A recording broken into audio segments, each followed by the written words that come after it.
Yes, ready, start.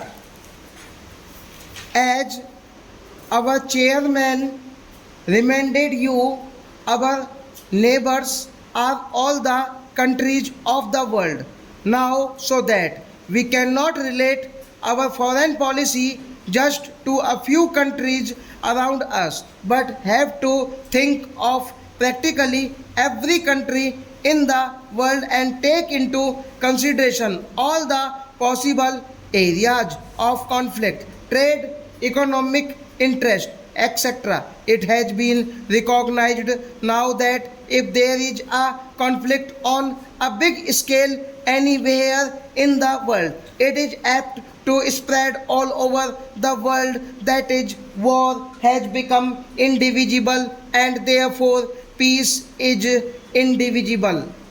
Therefore, our foreign policy cannot limit itself to the nearby countries. Nevertheless, the nearby countries always have a special interest in one another, and India must inevitably think in terms of her relations with the countries bordering her by land and sea.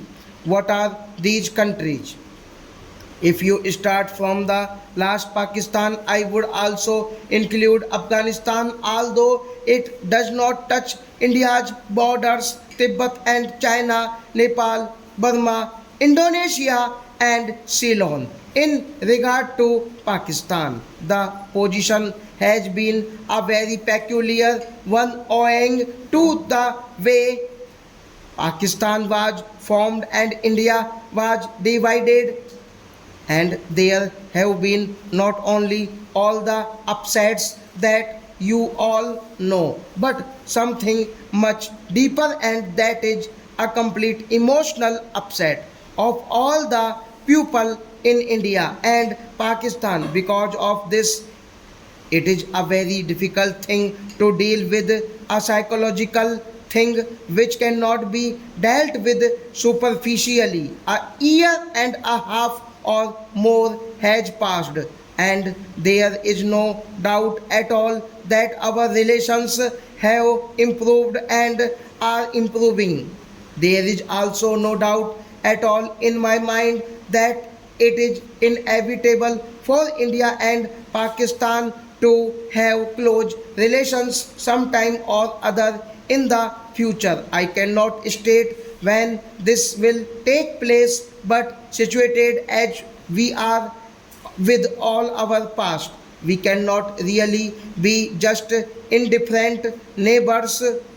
We can be either hostile to each other or very friendly to each other. Ultimately, we can only be on really very friendly whatever period of hostility may intervene in between, because our interests are so closely interlinked.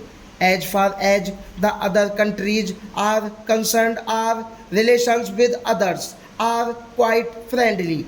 Take for instance Afghanistan, and our relations with Afghanistan are exceedingly friendly, and our relations with Tibet, Nepal, and all the neighboring countries are also very friendly. If our neighboring countries have, in a sense, the first place in our minds, then the second place goes to the other countries or Asia with whom we are also fairly intimately connected. Now, India is very curiously placed in Asia, and her history has been governed a great deal by the geographical factor plus other factors.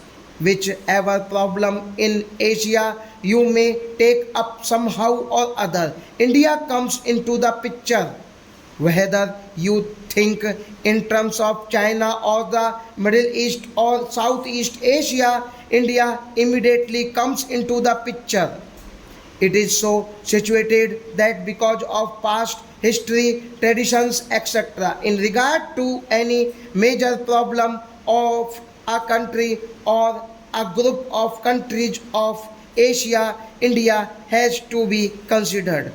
Whether it is a problem of defense or trade or industry or economic policy, India cannot be ignored. She cannot be ignored because, as I said, her geographical position is a compelling reason. She cannot be ignored also because of her actual or potential power and resources. Therefore, whatever our own views may be by virtue of her practical position and other region, India is bound to play an important part in Asia, whether it is Western Asia or the Far East to Southeast Asia. It so happens, of course, that even culturally speaking, our bonds are very great with all these parts of Asia, whether it is Western Asia of the Far East or Southeast Asia, and these bonds are very old and very persistent. A very curious thing happened when, roughly speaking, British power came to India and British dominion was established here. This was the reason why we were cut off from our neighboring countries of Asia. Our contact were then with England across the seas, and while to some extent we struggled against that domination and resented those contacts, nevertheless they were there, and we saw the world more and more through that window, the British window. Very few people went to other Asian countries from India, and very few came here from there. And even those few people from Asia we meet in Europe and not in Asia. Now, in recent years, that process has been reversed or is being reversed for a variety of reasons. Initially, I suppose the one major factor was air travel. Air travel brought us immediately into close contact with our neighbors, because if we went to Europe, we passed through Baghdad and Tehran and other places. Air travel is not the only factor. There are also political reasons that are now bringing about these changes for future development. Stop.